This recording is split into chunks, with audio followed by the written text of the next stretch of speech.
How do you plan a New Zealand and Australia trip into one itinerary? We received this email from Linda and Andrew from Canada with their specific travel question on that topic.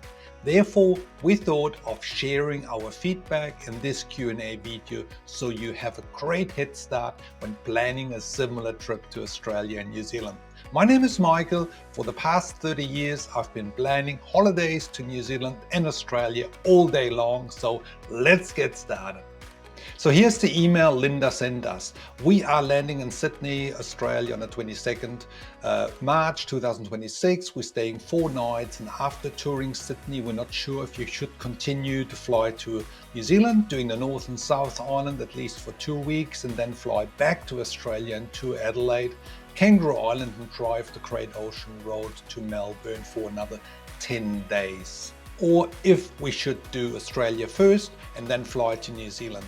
We are concerned about the weather and thought one option would be better than the other one. Any thoughts? So those are great questions, Linda. When planning a combined trip to Australia and New Zealand, timing is so important. Why is that? Because the seasons and weather patterns can vary dramatically, not just between the two countries, but even within different parts of Australia itself.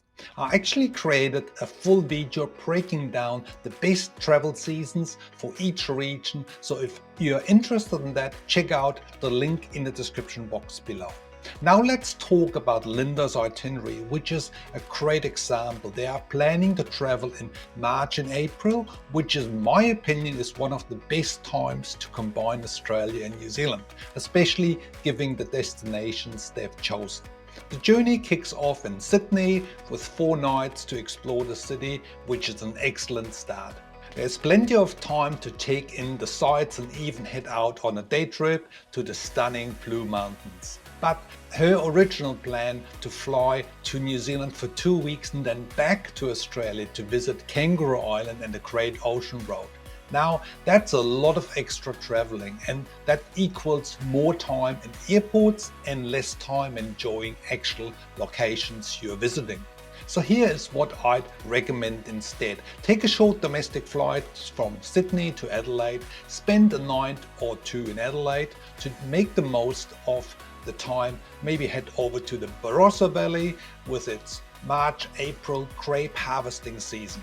Enjoy delicious wines and food, beautiful scenery, and a vibrant local community. Then from Adelaide, head over to Kangaroo Island and stay for about 3 nights. That will give you plenty of time to immerse yourself into the unique wildlife and the rugged beauty of the island.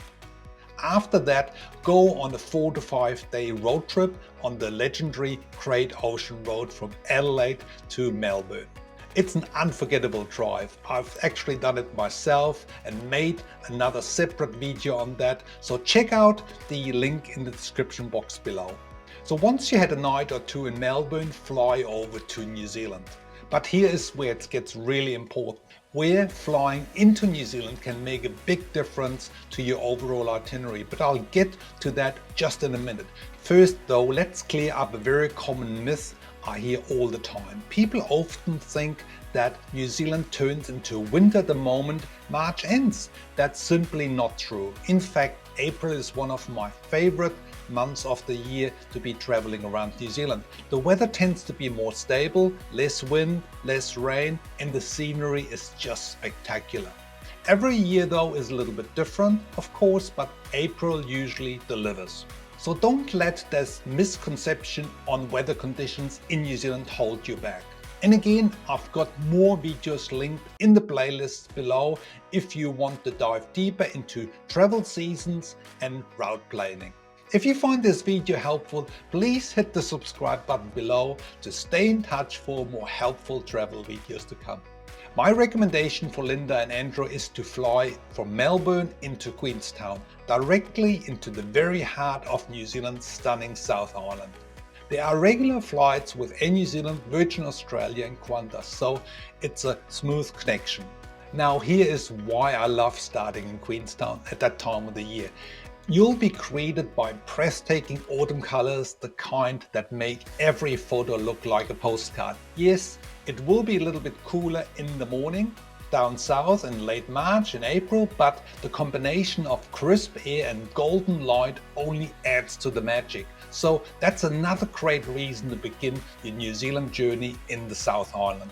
With the itinerary Linda and Andrew are planning, they can then travel north at a relaxed pace, explore both islands and fly out of Auckland at the end of their itinerary, either straight back home or with a stopover in Sydney if needed. Now here is a general rule I always suggest to travelers. Spend about 2/3 of your time in the South Island and 1/3 of your time in the North Island. Why? Because the South Island not only has longer travel distances but also packs in a huge variety of sights and landscapes and deserves the extra time. And if you're a little tight on time, here's a smart tip. Take a domestic flight, for example from Nelson to Rotorua. It helps you skip a long drive and frees up more time to actually explore the North Island's highlights, rather than just getting from A to B. Do you have any questions about your trip planning? Feel free to share them with us in the comments box or send us an email. Who knows, your question might just feature in one of our next Q&A videos. In the meantime, don't miss the video on Kangaroo Island. You can watch it up here. Trust me, it's an absolute gem of a destination. Thank you very much for watching, folks. See you in the next video.